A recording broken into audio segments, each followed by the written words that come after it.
Hey guys, welcome back to Crazy Tech Tricks. In this video, I'm going to show you how to disable animation effects on Windows 11. As we know, animation effects on Windows 11 can slow down your PC. So let's get started. Go to Settings option.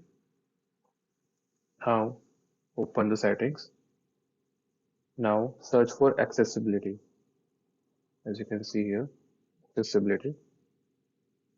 Now, we have to search for visual effects in the second. Now, search for animation effects. As you can see here, it's on. You can toggle it off. And you can also make these effects turn off so you can PC can work more smoother. So guys, this was the tutorial to make how to disable your animation effects. I hope you like it. Thank you. Give it a like and subscribe and comment down for any query. Bye bye guys. See you in next video.